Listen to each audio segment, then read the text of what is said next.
আসসালামু আলাইকুম। আমি ফিরোজ FM ইব্রাহিম স্টোরে আপনাদের সবাইকে স্বাগতম। আজকে আমি দেখাবো আমার এই মুদি দোকানে কি কি পণ্য কিনলাম। Let's start. আজকে আমার মুদি দোকানের জন্য কেনা হলো 5 বস্তা চাল, 1 বস্তা অ্যাঙ্কর ডাল আর 1 বস্তা রসুন।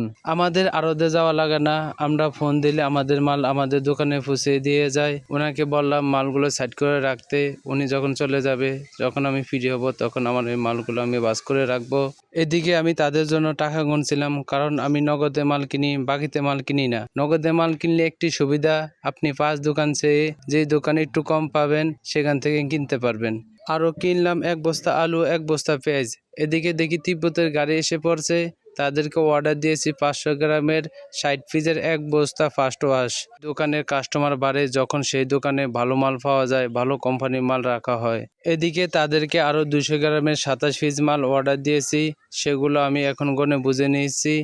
আসলে তারা কখনো কম দেয় না, ভুলে হয়তো কম হয়ে যায় বা বেশি হয়ে যায়, গনে নেওয়া সবচেয়ে উত্তম। এদিকে আমার 500 গ্রাম ফার্স্ট ওয়াশের তাকে কিছু মাল শর্ট ছিল, সেগুলোর জন্য কিছু মাল এখন উঠাবো, সেজন্য বস্তার মুখ খুলে নিলাম।